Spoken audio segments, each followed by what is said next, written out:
როგორ ფიქრობთ, რამდენად შეიძლება დღევანდელ ხელისუფლებას ჰქონდეს პოლიტიკური ნება, როგორ შეატყვეთ თქვენ, რომ აი ეს საქმე მიიყვანონ ბოლომდე და მართლაც ამ მნიშვნელოვან კითხვებს პასუხი გაეცეს.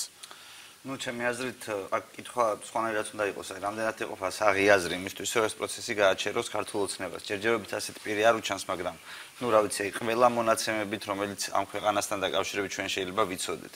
სად გადის ის წითელი ხაზები ქართველ კაცისთვის, როდესაც ხელისუფლებას რაღაც არ შერჩება და მე მგონი მაგ ზღვარზე არიან ახლა ჩვენი თავრობა. შესაბამისად, აქ ხაზარაძეში კი არ არის მხოლოდ საქმე და იმაში, რომ ვიღაცას ბანკები მოწონს თუ არ მოწონს.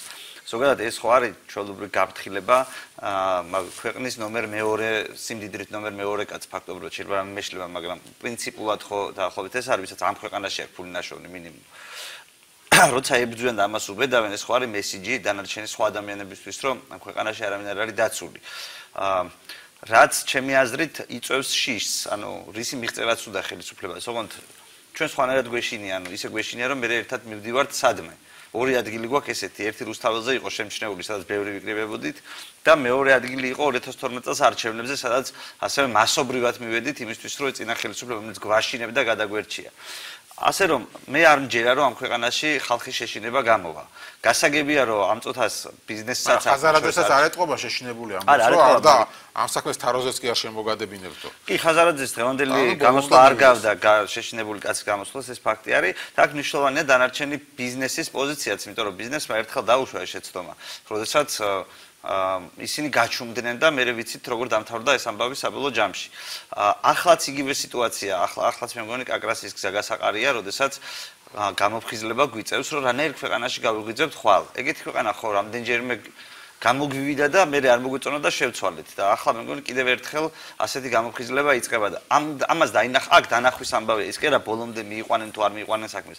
ეს სახელმწიფო ორგანოები, რომლებიც ახლა სრული კონტროლი აქვს ამ შემთხვევაში მართლ ძალას, ყველაფრის გამკეთებლები არიან, ეს ხო ვიცით, ანუ TBC ბანკი ამას აკეთებს, პროკურატურა იმას აკეთებს, ვისაც რასაც სასამართლო იმას აკეთებს, რასაც აკეთებს. ანუ თლიანად ეს ვერტიკალი არის მოშლილი, არ არსებობს არანაირი ინსტიტუციები, რომლებიც არ ექვემდებარებიან პოლიტიკურ ნებას. ასეთ დროს უბრალოდ ერთადერთი გზა რჩება ხარდაჭერის, როცა ხარდაჭერა არ გაქვს სასამართლოსგან, როცა არ გაქვს პროკურატურისგან, რომ არც ერთი ადმინისტრაციული ორგანოებისგან და იცი რომ ყველაფერი შენ წინააღმდეგ მოიმართება, როგორც კი უბრძანებენ ადამიანის წინააღმდეგ. ასეთ დროს ერთადერთი ადგილი რჩება ადამიანების ერთმანეთის დანახვა. ადამიანები ამ დროს რუსთაველზე ვნახულობთ ბიზნესი ჯერჯერობით ხმას არ იღებს, სხვა ბიზნესი. არა, ნუ ჯერ ეს საკითხი ჯერ ახალია ჩემი აზრით, ჩვენ ეს არ ვიცით როგორ დამთავრდება, ჩვენ არ ვიცით როგორ რა იმას მიიღებს. შეიძლება ეს საქმე გახდეს ასე ვთქვათ, დიდი პრობლემების შემქმნელი ივანიშვილისთვის და მისი ხელისუფლებისთვის. რა თქმა უნდა, ანუ ეს აქ ამ შემთხვევაში საქმეში ივანიშვილმა თუ ვინც დაგეგმა ეს საქმე, იმიტომაც დაგეგმა, რომ ამ შემთხვევაში ეს ეხებოდა საქართველოს ერთ-ერთ დიდარ ადამიანს. დიდარ ადამიანს, რომელსაც არა მხოლოდ სიტყვაზე რაღაცა უნარი აქვს, ორგანიზებული მართვის უნარი აქვს, ან რაღაც ჭერმეტყველების ნიჭი, არამედ კონკრეტული მატერიალური საშუალება გააჩნია. ამიტომ თუ სიტყვაზე ვინმე იყო საფრთხე ბიძინა ივანიშვილისთვის, რომ ხელისუფლებაში შეეცილებოდა მომავალში, კი, შეიძლება ითქვას ასეც, რომ მამუკა ხაზარაძე ასეთი საფრთხე იყო, მიუხედავად იმისა, ის რას იტყოდა, თქვათ იტყოდა იმას, რომ პოლიტიკაში მოვდივარ თუ არ მოვდივარ. ამიტომ თუ ახლა ეს ზღვარი გადის, ან დანარჩენი ბიზნესისაც გასაგებია, რომ ხვალ და ზეგს სხვები აღმოჩნდებიან იგივე სიტუაციაში და ბრძოლა ერთად უკეთესია, ვიდრე ცალ-ცალკე.